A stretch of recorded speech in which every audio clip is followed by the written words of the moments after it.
diyaarad khaas oo Muqdisho keentay muwaadiniin Soomaaliyeed oo muddo ku go'doonsanaa Nairobi, Kenya.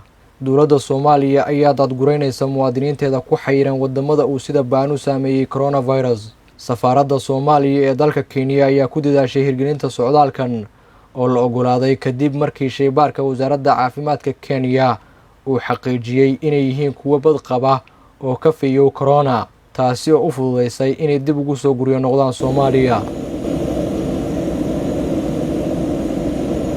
xogayaha joogtada ee wasaaradda arrimaha dibadda Soomaaliya Danjire Maxamed Cali Nuur oo garoonka diyaaradaha ku qaabilay muwaadiniintan ayaa sheegay in dowladda federaalka Soomaaliya ay ka go'an tahay badbaadinta muwaadiniinteeda inta awoodeeda ah, iyadoo mas'uuliyad iska saaraya kuwa ku xayiran dalalka uu sida daran ugu faafay cudurka coronavirus.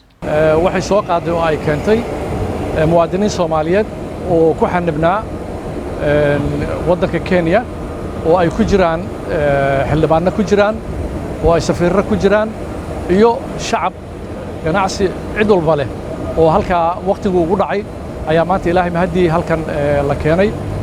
diyaaradana iyadana marka ay noqonayso qaadi doonta muwaadiniin Kenyaati ah oo halkan joogay ayagana celin doonta.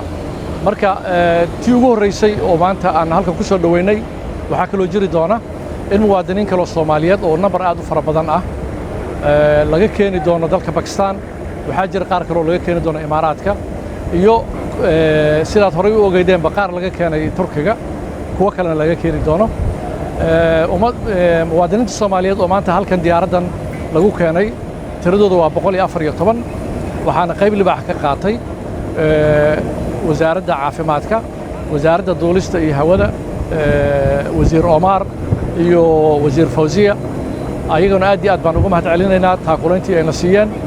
dowladaha caalamka, dowladda federaalka Soomaaliya oo ka fikiraysa badqabka iyo caafimaadka muwaadiniinta Soomaaliyeed ee la xiriirta xanuunka coronavirus ayaa muwaadiniin Soomaaliyeed ka soo kaxaysay dalka Kenya si caafimaadkooda loo hubiyo iyadoo baaritaan lagu soo sameeyay magaalada Nairobi, kuwaasi oo soo gaaray magaalada Muqdisho ee caasimadda Soomaaliya, waxaana ka shaqeysay inay halkan yimaadaan safaaradda Soomaaliya u qaabilsan dalka Kenya.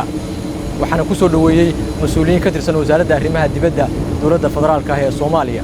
sidoo kale magaalada Garowe ee dowlad goboleedka Puntland ayaa maanta la geeyay muwaadiniin kale oo Soomaaliyeed oo ka soo jeeda deegaanada bariga Soomaaliya.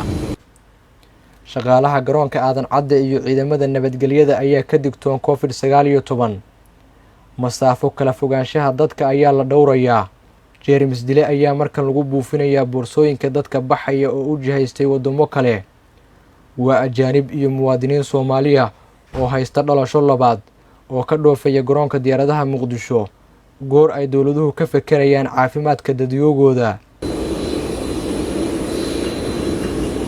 xayiraadaha coronavirus ayaa weli saaran duulimaadyada Soomaaliya, waxaase marmar garoonkan ka soo hoobanaya diyaarado ka jawaabaya xaalada bini'aadanimo.